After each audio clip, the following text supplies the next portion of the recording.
작은 경험이 결국은 큰 부를 이룰 거라는 생각이고요. 강남이 좋은 거 누구나 알지만 강남 아니더라도 괜찮다. 작게라도 시작하라.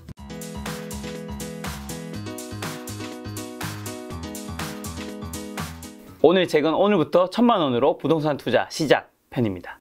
자, 경매에서 가장 그러면 중요한 거랑 경매 투자에 있어서 이제 저자님께서 무조건 지키고 있는 뭐 투자 원칙 같은 게 하나 정도 있다면? 제가 지금까지 한 번도 벗어난 적이 없는 투자 원칙이 있는데요.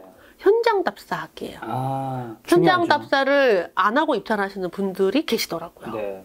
근데 저는 처음에 시작했을 때부터 지금까지 현장 답사를 안 하면 아무리 좋은 물건이라도 입찰하지 않아요. 왜냐면 근데 두 가지 꼭 알아야 된다 그랬잖아요. 점유자의 상태, 그리고 시세 파악, 거기에다가 또 하나가 있는데 물건 상태. 물건 상태가 안 좋은 물건 낙찰 받으면 진짜 골치 아파요. 그리고 최근에는 이제 작년에 계속 투자했던 물건들은 썩빌이거든요. 네, 썩은 빌을 하잖아요. 그래서 물건 상태가 좀 중요해요. 특히 누수가 있는 물건 낙찰 받으면 아주 누수 잡는 게 그렇게 힘들다면서요? 진짜 힘들어요. 지금은 이제 오래된 빌라다 보니까 누수, 물 문제가 되게 많아요. 누수 문제, 배관 문제. 근데 배관은 외관으로 볼 수가 없거든요. 배관 문제가 있는지 없는지 알 수가 없잖아요. 점유자한테 물어볼 수도 없고. 점유자한테 물어보지 않거든요. 이제 직접 만나지도 않고 실내를 보지 않아요. 제가 보는 건 현장에서 외관을 살피는 건데 외관만 봐도 누수가 있는 집들은 물자국이 있어요. 밖에. 그런 것들을 반드시 체크합니다. 그리고 뭐 샤시 상태나 이런 걸 보고 비용이 얼마나 들지도 가늠을 하죠. 샤시가 좀 되어 있으면 샤시 비용 좀 아낄 수 있고. 그래서 현장 답사를 못 하게 되면 그래서 이제 아예 입찰을 포기한 것도 있어요. 여력이 없어서 현장 답사를 못 가게 돼서. 또 얼마 전에 이제 낙찰받은 물건은 새벽에 갔다 왔어요. 새벽에. 시간이 없어서? 네, 시간이 없어서. 그래서 낙찰 받았죠. 안 가면 안 돼요. 현장 답사가 너무나도 중요하다.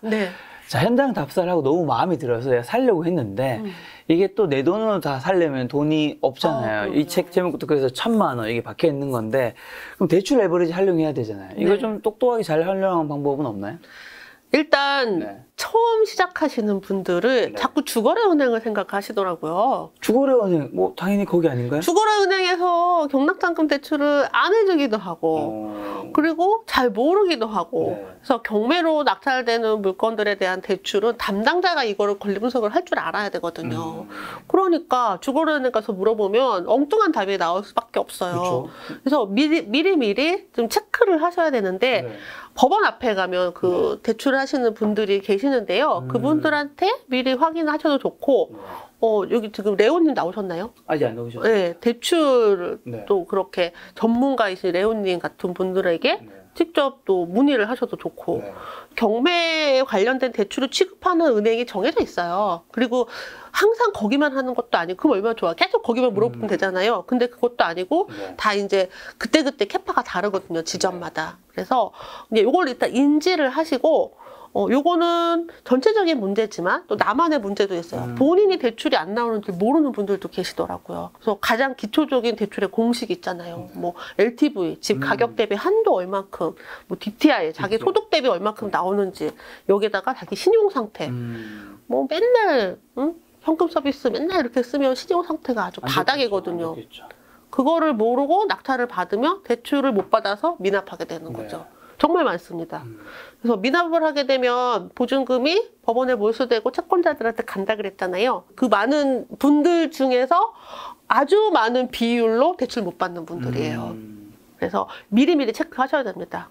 그럼 대출은 최대한 많이 받아야 되는 거겠죠? 본인이 감당할 수 있는 선에서는? 여기서 이제 내 집을 마련하시는 분들이라면 좀 고민이 필요해요. 그 원리금을 매달 내야 되잖아요. 이제 은행에. 근데 내가 뭐 DTI 60이라고 해서 한 달에 200만 원 받는데 120만 원 은행에 내게 되면 생활이 불가능해요.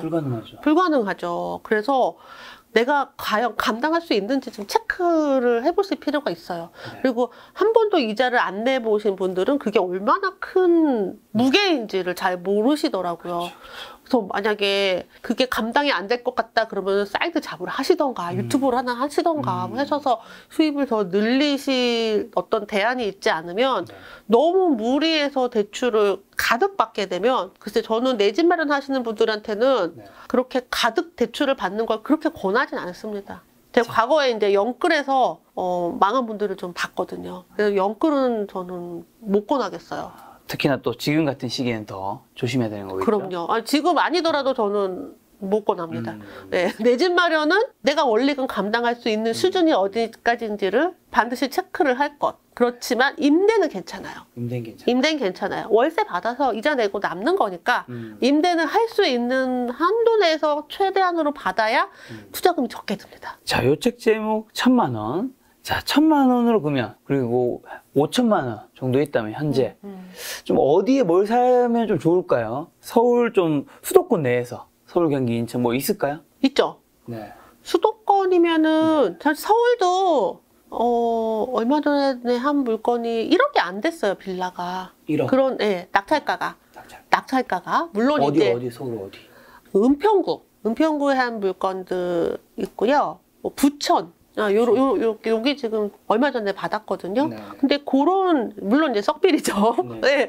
썩빌이긴 한데, 유찰이 돼서 저렴하게 받을 수 있는 물건들이 아직도 있기는 있어요. 그런데 그거를 이제 수리를 하고, 이거 세팅을 완전 초보가 그렇게 세팅을 하기가 해서 이제 수익을 내기가 글쎄 저 같은 엄마가 있으면 가능할 것 같습니다. 근데 쉽지 않으니까 서울보다는 약간 수도권이 유리하겠다라는 생각이 들죠. 아무래도 가격이 좀 낮고 또 물건도 더 상태 괜찮을 거고. 네, 더 상태가 낮고 그러니까 매도하는 것도 좀 낫지 않을까 싶어요. 수도권에서는 어디 쪽? 전 주로 남쪽. 남쪽이면 어디 쪽이죠? 남쪽은 다 두루두루 하고 있어요. 네. 네. 정확한 너무 서쪽은 또 잘 안 가는 정확한 이제 편이고요. 도시명으로 좀 얘기를 해주신다면. 일단 최근에 부천 쪽을 다녔고요. 그리고 제가 지금 살고 있는 데가 광주니까 네네네. 광주, 이천, 뭐 이런 쪽이 좀 만만하죠. 그런 쪽이 괜찮아 보인다. 네. 저자의 말씀 들어보니까 2,000만 원으로 사실 금액이 그렇게 크지 않은 금액이다 보니까 아파트든 뭐 이런 걸 하면 좋겠지만 아무래도 금액이 좀 작다 보니까 그 빌라 위주로 하게 되는 거잖아요. 그리고 네. 그 빌라를 샀을 때도 아무래도 빌라가 조금 썩빌이라고 하는 걸 사서 내가 또 공수가 좀 어느 정도 들어가야 되는 거잖아요. 네. 근데 이게 요즘 어떻게 보면 MZ세대 분들한테는 조금 맞는 투자법이 아닐 수도 있겠다는 생각이 좀 들어요. 뭔가 좀 편하게 사고 기다렸다가 팔고 네. 이 느낌이 좀 아닌 것 같아서 네. 어떻게 생각하세요? 그러지 말라고요. 그러니까. 왜요? 눈높이를 낮추시라고요. 아, 낮춰야 돼. 이 금액이면? 네. 왜냐면 지금 다 그게 문제인 거예요. 왜 이 사람들은 이 집에 임차인으로 들어와? 저희 아이들의 의문이 그거였거든요. 나처럼 싸게 낙찰받아서 수리하면 되는데 왜 저 사람은 여기서 임차인으로 살까? 왜 이유가 있어요. 왜냐면 원하는 진짜 그 집으로 사서 들어가려는 거지. 그렇죠. 그 원하는 그 집은 가진 돈에서 한계를 넘어서는 집이에요. 항상, 언제나. 그렇지. 언제나. 그래서 내가 가진 돈이 뭐 3억이 있으면은 보통 3억짜리 전세를 안 살아요. 3억에 월세 껴서 더 좋은 집에 산단 말이에요. 그러면 계속 내 집을 가질 수가 없는 거죠. 그렇지. 사실은 3억 갖고 여기에 뭐 50% 대출을 더해서 6억짜리 집을 사야 되는데 현재 생활 수준보다 낮을 수밖에 없어요. 전세, 월세로 살고 있는 분이 그 돈으로 내 집을 마련하면서 현재 생활을 유지한다? 불가능합니다. 그러니까 맨날 이번 생은 끝났어 라고 하는 거고 집값이 오르는 걸 보면서 그냥 나는 못해 라고 한탄을 하는 거잖아요. 전 그게 너무 안타까운 거예요. 네. 그래서 첫 집을 마련을 할 때 평생 살 것처럼 생각하지 않았으면 좋겠어요.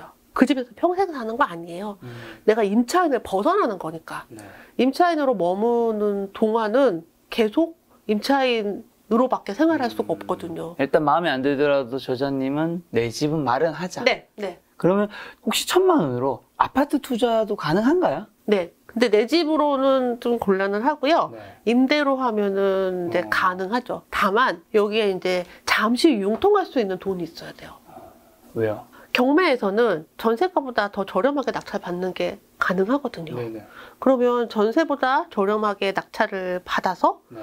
일단 잔금을 해요. 어떻게든 돈을 마련을 해서. 그걸 해야지 네. 전세 받으니까. 그렇죠. 그리고 갚아주고. 그렇죠. 어떻게든 돈을 마련해서 뭐 이제 뭐 일가 친척한테 뭐 하던 해서 잔금을 치르고 나서 그제서야 이제 임차인 전세로 세팅을 할 수 있게 되고 그러면은 투자금 없이도 사실은 가능은 한 거죠. 네. 그리고 대신에 이게 매매로 좀 힘든 이유가 저렴하게 낙찰을 받아야 가능한 거잖아요. 경매의 묘미죠. 경매로는 가능합니다. 이거는 뭐 영끌도 아니고 지인끌인가요? 저는 그 돈을 어디서 쓰냐면 보험 약관 대출 있잖아요. 네, 제가 예전에 경매하기 직전까지 재무설계를 했었어요. 그래서 제가 이제 보험을 많이 갖고 있잖아요. 저축한 돈은 없는데 보험은 막 들어놓은 거예요. 그래서 필요할 때마다 약관 대출 받아서 그 돈으로 쓰고 또 다시 상환하고 그래서 보험을 완납했어요. 20년 만기. 어쨌든 그런 방법도 있다. 네, 추천드립니다. 좋은 입지를 선택하는 기준 좀 어떤 것들이 있을까? 우리가 알고 있는 것들은 뭐 교통, 일자리, 학군 등 뭐 여러 가지가 있긴 한데 한번 정리만 좀 해주시면. 좋은 입지를 말할 때 제일 중요한 건 일자리인 것 같아요. 일자리. 그래서 지방이 자꾸 이렇게 상황이 어려워지는 거고요. 그렇죠. 기업들은 지방에서 오히려 이제 인재를 구할 수가 없어서 다시 서울로 수도권으로 올라올 수밖에 없다고 하거든요. 그래서 일자리가 좋은 일자리가 있는 곳이라면 급여를 많이 받을 수밖에 없고 급여를 많이 받는 사람이라면 더 좋은 집에 살 수 있겠죠. 근데 일자리가 멀리 있으니까 어쩔 수 없이 교통이 또 좋은 데로 가는 거예요. 교통이 좋아야 되는 이유도 회사까지 출근을 해야 되기 때문이죠. 일자리가 있으니까 교통이 따라가는 거죠. 그렇죠. 일자리 있는 데까지 가야 되니까. 여기는 못 살고 여기 살면서 시간을 이제 투자하는 거죠. 근데 그것도 이제 뭐 최근에는 온라인으로 재택근무 많이 해서 괜찮다 하는데 그래도 여러 가지 일자리가 좋은 일자리가 있는 곳에는 여러 가지 조건들 그 외에 그 밖의 조건들 병원이나 학교나 이런 학군 관련된 것들이 거기에 몰려 있기 때문에 너무 거기서 먼 곳 그러니까 딱 찍어서 말하면 강남이죠. 네, 강남에서 너무 먼 곳은 그만한 이유가 그 가격이 이유가 있다라는 거죠. 그래서 강남 이렇게 가려고 하는 거고요. 강남의 일자리 분포가 굉장히 좋아요. 그리고 다양하고. 네, 학군도 좋고. 학군도 좋고. 그래서 강북도 좋은 데 많잖아요. 여의도나 뭐 중구나 이런 데들도 좋지만 일자리는 좋지만 그 밖의 것들이 강남이 확실히 탁월하기 때문에 그래서 여전히 강남으로 몰릴 수밖에 없게 되는 거고요. 강남이 가까워지는 수 있다면 교통이 뚫려서 그렇다면 거기도 확실히 유리하게 되는 거죠. 자세한 말씀 들으니까 제가 생각나는 게 이 주식과 부동산이 있잖아요. 주식은 내가 막 좋은 종목을 막 찾는 그 발굴하는 게 엄청 중요하잖아요. 부동산은 약간 정답지가 다 나와 있는 것 같아요. 어느 정도는. 정말 저기 구석에 정말 좋은 걸 찾는 분도 있겠지만 정답지는 이미 나와 있고 부동산은 내가 얼만큼 빨리 돈을 모아서 여기 들어갈 수 있는지가 약간 부동산이 약간 속도전 같은 느낌도 들고. 그래서 이게 자꾸 이렇게 뭐라 그럴까 자괴감 이렇게 드는 경우가 생기는 거예요. 왜냐면 저희가 좋은지 아는데 저걸 못 하잖아요. 내가 못 들어가는 거지. 네, 저거 좋은지 누가 몰라. 나도 알아요. 근데 그거를 가질 수 있는 사람은 한정이 되어 있고 저희 아이가 그러는 거예요. 아, 나도 저거 갖고 싶은데 너 돈 없잖아. 그 아이한테 얘기해 주세요. 넌 이미 복 받았다고.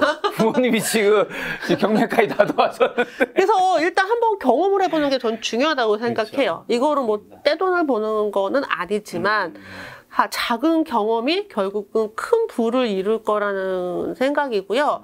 그리고 저기 있는 게 너무 좋지만 내가 가질 수 없다고 포기하지 말라는 거죠. 눈앞에 있는 조금 시름시름한 포도라도 일단 맛을 봐야 포도가 무슨 맛인지 알 거 아니에요. 그래서 강남이 좋은 거 누구나 알지만 강남 못 가더라도 강남 아니더라도 괜찮다. 작게라도 시작하라 라는 메시지를 드리고 싶습니다.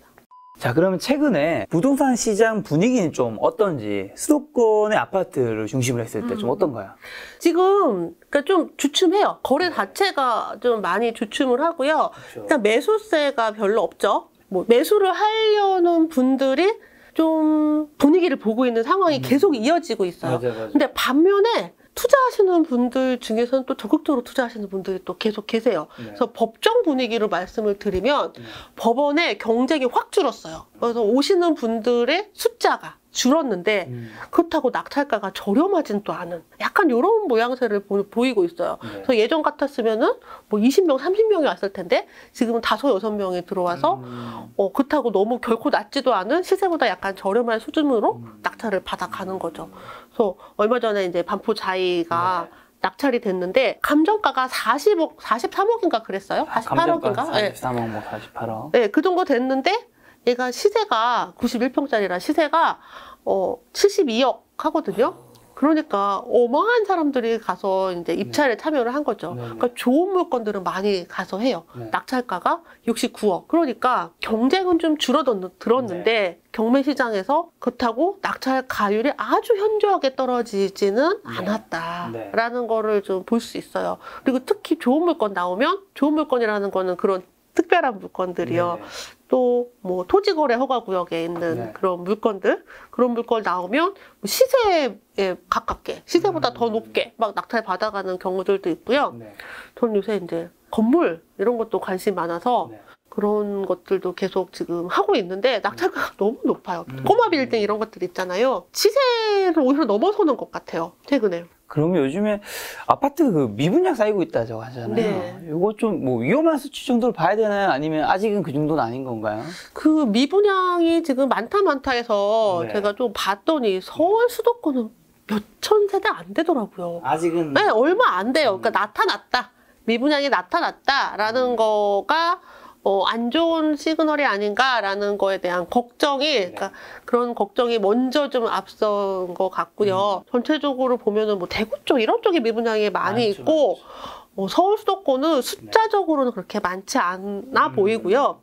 시기로 따진다면 제가 투자를 처음 시작했을 때 미분양이 엄청 많았거든요. 아, 그쵸. 2009년에 시작하셨으니까. 네, 미분양이 참 많았어요. 그때도 그랬고 2000년대 초쯤에도 미분양들이 좀 있었어요. 그래서 돌이켜 생각해보면 오히려 그때가 기회였는데 계속 좋다가 안 좋으니까 너무 힘든 거예요, 마음이. 그쵸. 그래서 미분양이 계속 더 많아진다라면 과거를 조금 다시 곱씹어서 내가 만약에 과거로 돌아간다면 이렇게 한번 좀 생각을 해볼 여지가 있을 것 같아요. 자, 이런 것들 다 좀 고려했을 때 올해 하반기 2023년에 수도권 부동산 시장 전망은 어떻게 보세요? 좀 오를 것 같으세요? 아니면 본격적인 하락이 이제 시작되는 겁니까? 이제는 좀 하락할 때도 되지 않았을까라는 생각이 몇 년 전부터 계속 있었어요. 근데 계속 올라서, 계속 올라서 참 너무 심하다 할 정도로 올랐는데요. 근데 이제 대한민국의 부동산 역사를 보면 진짜 하락이 수순은 맞거든요. 순서가 뭐 금리 상황이나 외부 상황, 뭐 전쟁 뭐 이런 거를 다 떠나서라도 정책이 이렇게 규제가 심하게 되면 결국은 그거에 대한 여파가 다음 시장에 이어지고 그러면 다음 정부는 완화를 할 수밖에 없는 상황이 이어지고 이게 이제 부동산 시장의 역사인데 저는 미래는 누구도 모른다라는 거를 생각을 하고 있어요. 그래서 당장 오를 것 같아요, 내년에 당장 오를 것 같아요, 내릴 것 같아요 라고 질문하신다면 제가 답변을 못 하겠지만 하반기는 일단 전 투자를 할 겁니다. 답변을 못 하는데 하반기에 투자할 거라고요? 저는 할 겁니다. 아니 내년에는 모르겠지만 올 하반기는 저는 투자를 할 겁니다. 왜요? 좋은 물건들을 남들이 안 할 것 같아서요. 그리고 저는 현재가로 매도를 할 생각이에요. 더 이상 오르는 걸 크게 기대하지 않아요. 어차피 경매로 들어가서 싸게 사서 지금 뭐 더 위기가 아니라 현재가로 팔 거기 때문에 그래서 6개월 내에 매도를 하는 물건들을 지금도 하고 있고요. 그거 외에 이제 고가 물건들이나 뭐 토지나 이런 것들도 이제 따로 약간 다른 걸로 보고 있는데 처음 이제 경매 부동산을 처음 시작하시는 분들이라면 시장 상황에 크게 연연하지 않으셔도 되지 않을까라는 생각이에요. 영끌은 대신 저는 권해드리진 않아요. 자, 그럼 그런 분들을 위해서 보유주택수에 따라서 투자 전략. 네. 무주택자, 1주택자분들 어떻게 해야 됩니까? 무주택자라면 네. 할 수 있는 한도 내에서 내 집 마련을 하시기를 권해드립니다. 내년에 하락할 수도 있는데 그냥 사라고요? 네, 할 수 있는 한도 내에서. 네. 그러니까 그게 내년의 가치를 생각하지 마시고 현재 네. 가치를 생각을 하셔서 하는 거고요. 제가 이제 여러 상승장과 하락장을 많이 겪어봤는데 내 집은 오르든 떨어지든 별 상관이 없더라고요. 내가 갖고 있는 이 집은 기분만 좋았다 나빴다 해요. 네. 네, 오르면 세금이 많이 나오고요. 네. 그리고 떨어지면 기분이 나쁘죠. 네. 당장. 그리고 오래 살면 어차피 올라 있으니까. 어차피 그걸 지나면 올라 있어요. 네. 모든 부동산은 이제 우상향으로 갈 수밖에 없거든요. 네. 그러니까 자본주의가 성장을 기본으로 하고 있기 때문에 그래요. 그렇죠. 만약에 집값이 다 떨어지면 자본주의 자체가 무너지거든요. 그래서 그거는 이제 어느 누구도 바라지 않는 일이고 내 집이라면 크게 연연하지 않으셔도 될 것 같아요. 다만 이제 내가 이자를 감당할 수 있어야 네. 되죠. 과거에 이제 하우스푸어라는 사람들이 많이 있었는데 그 사람들은 너무 무리해서 이제 고가로 분양을 받았던 분들이 어려운 일을 겪은 거거든요. 그런데 집값까지 떨어지고 막 대출 금액 이하로 집값이 떨어지면 얼마나 마음이 아프겠어요. 그 정도가 아닌 상태로 저는 일단 세입자에서 벗어나라. 네, 임차인으로 살지 마라. 네. 네. 자, 1주택자는요? 1주택자는 고민을 하셔야 됩니다. 네. 아직은 이동하는데 비용이 많이 들어요. 많이 듭니다. 그래서 지금 팔고 다음 집을 개타는 그 세금이 지금 계속 정책이 바뀌고 있잖아요. 네. 그래서 여러 가지 좀 좋은 방향으로 이동하기 좋은 방향으로 바뀌고 있는 상황이니까 지금 내가 팔면 세금이 얼마나 나올지 네. 비과세라면은 비과세 기간을 다 채우고 네. 다음 집을 살 수 있다면 뭐 괜찮겠죠. 근데 대출도 또 예전처럼 못 받을 수 있어요. 그렇죠, 그렇죠. 그래서 그거를 잘 체크를 하셔야 돼요. 그래서 내가 다음 집 상급지로 가는 거 자체는 굉장히 찬성인데 손해보지 않는지 비용과 세금을 잘 계산을 하셔야 됩니다. 네. 지금이라도 그러면 1주택자 상급지로 갈 수 있는 분은 가는 게 좋은 건가요? 갈 수 있으면 저는 가도 괜찮다고 생각을 해요. 다주택자는요? 선택하셔야 돼요. 다주택자이신 분들, 이미 기존의 다주택자이신 분들은 네. 물건을 많이 안 늘리고 계세요. 늘리면 늘릴수록 손해니까. 그런데 이제 여기서 이제 정책의 변화를 저는 기대를 하는 거죠. 임대사업자가, 주택임대사업자가 나오게 되면 그러면 본격적으로 임대 수익을 낼 수도 있지 않을까. 예, 그게 만약에 안 되고 지금 상황이 계속 된다면 네. 그런 물건을 좀 바꾸셔야 되죠. 주택이 아닌 다른 물건으로. 그래서 막 다들 지산을 많이 하셨던 그렇죠. 거고요. 저는 그래서 토지를 지금 하고 있는 거고. 네. 그래서 주택을 계속 보유를 늘려가는 거는 네. 지금은 별로예요. 그렇죠. 일단 임대 수익이 안 나와요. 예전에는 이자만 냈는데 지금은 다 원리금이니까 다 대출 상환을 하게 되면 수익률이 안 나옵니다. 자, 그러면 저자님도 이제 투자를 많이 하시다 보니까 시간이 쌓이면서 이제 부자분들을 예전보다 훨씬 많이 만날 기회가 생겼을 텐데 네. 요즘에 부자분들은 좀 어떤 부동산 투자하세요? 최근에 이제 꼬마 빌딩을 많이들 하세요. 그래서 저도 이제 같이 계속 물건들을 좀 보고 있는데 낙찰가가 너무 높아요. 아, 그렇죠. 그러니까 안 낮춘다면서요? 그 실제 매매 시장에서는 여기 또 낙찰가도 따로 있고. 네. 그리고 얘가 중간에 취하되거나 이런 경우들도 많아요. 그리고 낙찰이 돼도 시장가보다 높게 되기도 하고 그 시장가가 사실 없잖아요. 그러니까 꼬마 빌딩을 원하는 분들은 너무 많고 근데 물건은 한정이 되어 있고 그러다 보니 낙찰가가 정말 말도 못하게 높게 나오는 거죠. 그래서 얼마 전에 공매에서 카이스트에서 공매 물건이 나왔어요. 논현동 건물. 그 건물 소유주가 카이스트에 이거를 기증한 거예요. 네네. 그러면 이제 현금화를 해야 되겠죠? 네네. 그런데 이제 재단이다 보니까 공매를 통해서 나온 거죠. 그래서 논현동 건물이면 얼마나 좋아요. 그거를 또 저를 포함해서 다들 막 하고 싶어서 막 그러다가 얘가 또 취하가 되기도 하고 이런 식이에요. 계속 낙찰이 되면 낙찰가는 너무 높고 물건이 나오면 그 물건을 중간에 취하시키고 가져가기도 하고 그래서 지금 조금 현금 여력이 있으신 분들은 대부분 이런 꼬마 빌딩에 관심이 있으세요. 아, 그리고 아직 현금 여력이 있으신데 내 집이 없으신 분들도 계시잖아요. 네네. 현금 여력만 충분하시고 그런 분들은 청약을 대기하시는 분들도 계시고요. 고가 아파트, 아까 반포 자이 같은 거 네. 그런 것도 하시는 분들도 계시죠. 자, 그럼 이 저자님께서 20대에게 추천하는 부동산 투자법이랑 뭔가 왕초보에게 딱 맞는 부동산 공부법 뭐가 있을까요? 공부법은 이거는 이제 저도 유튜브를 하고 이제 유튜브 배울 때도 그 방법을 썼고요. 경매를 배울 때도 그 방법을 썼는데 늘 똑같아요. 새로운 거를 배우는 게 일단 도서관에서 책을 읽어요. 그렇죠. 그것도 도서관에 가서 읽어야 돼요. 왜냐면 도서관에 스테디셀러가 있거든요. 그러니까 서점에는 그게 없어요. 오래되고 좋은 책들. 서점에는 지금 많이 팔리는 책이 그렇죠. 많죠. 지금 마케팅이 활발한 책들이 매대에 놓여 있는 거죠. 그렇죠. 그래서 예전부터 오랫동안 읽혔던 책들이 좋은 책이잖아요. 그래서 서점에서 제일 너덜거리는 책들을 읽어요. 경매도 서점 가서 부동산, 경매자가 들어가는 책들을 다 읽으시고요.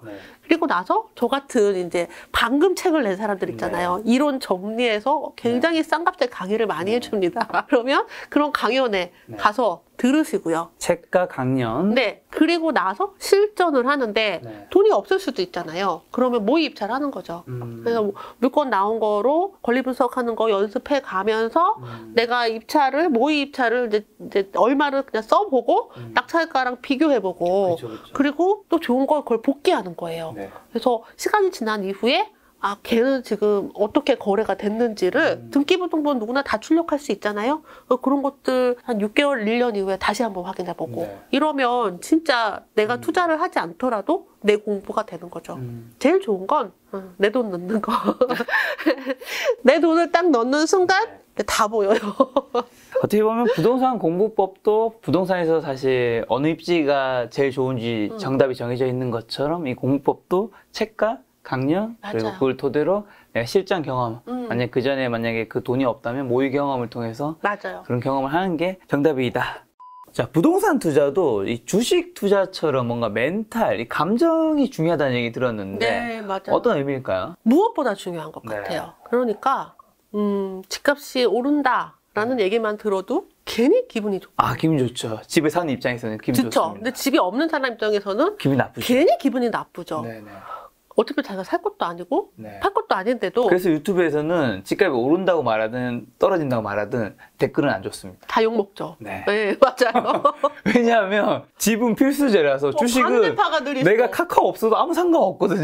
맞아요. 이게 우리가 생각하고 있는 것들이 사실은 어쩌면 대부분의 감정이 앞서서 생각을 하고 있는 거일 수도 있어요. 그렇죠. 그래서 집값이 오른다라고 하면 집이 없는 사람도 열받죠. 그렇죠. 나는 이제 평생 집 못 사네 막 이러고 열받죠. 그리고 집값이 떨어진다 그러면 집 없는 사람들은 야호 신난다 막 이러잖아요. 근데 반대파가 늘 있잖아요. 그렇죠. 아까도 무주택자와 1주택자 뭐 양쪽 다 이제 집이 떨어진다고 하면 뭐 당연히 유주택자분들은 또 안 좋은 생각을 가지실 거고 그렇죠. 무주택 분야 집값 오른다고 하면 아니 이 지금 집값 말이 되냐 하면서 또 여기서 더 오른다고 하냐 너네들이 지금 이거 다 투기 조작하는 거다 이제 맞아요. 이런 양쪽 다 어쩔 수 없는 명확하게 이해관계가 반대되는 입장이라서 맞아요. 이게 이제 감정이 더 앞서는 경우들이 있어서 댓글로 막 감정 표출하고 이러잖아요. 그러다 보면 내가 내 감정에 못 이겨서 집값이 폭락할 거다라고 하면 집 가진 사람들은 빨리 팔아야 될 것 같은 그런 조급함에 판단을 잘못할 수도 있고요. 그리고 집값이 더 오를 거라고 생각을 드니까 집이 없으니까 어떻게든 연끌을 해갖고 지금 안 사면은 다시는 내 집을 못 살 것 같은 그런 감정에 휩쓸려서 잘못된 판단을 하는 경우들이 많아요. 근데 사실 부동산은 원래 오르고 내리고 하는 게 당연한 거잖아요.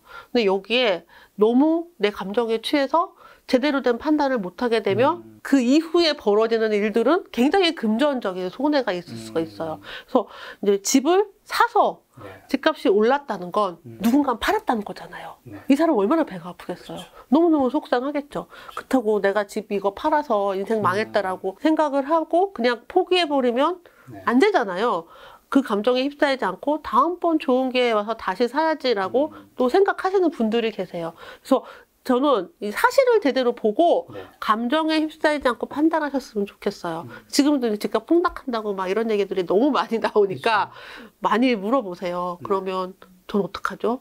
아직 폭락도 안 했고 그리고 혼자 이제 내 집을 갖고 있는 상태라면 폭락해도 기다리면 되는 건데 왜 그렇게 걱정을 사서 하시는지에 대해서 말씀드리고 싶고요. 원래 부동산은 그런 거고 오르락내리락. 네, 원래 오르락내리락 하면서 전체적으로 올라가는 게 너무너무 당연한 그렇죠. 거니 너무 기뻐하시거나 너무 걱정하시지 않으시면서 네. 올바른 판단하셨으면 좋겠어요. 자, 마지막으로 이런 사람은 경매하지 않았으면 한다라고 말해줄 수 있는 분들 뭐 특징이 있을까요? 네, 바로 이제 그분들인데 네. 걱정 너무 많으신 분들. 네.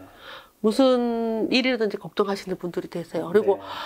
만약에 내가 뭐 물건을 하기로 했다. 네. 그러면은 이 물건은 이렇게 되면은 이런 면으로 안 좋고 저런 면으로 잘못될 것 같고 그러다가 물건을 이제 보러 가서 네. 낙찰을 받게 되면은 명도를 해야 되잖아요. 네. 원하는 대로 딱 제때 명도가 되지 않거든요.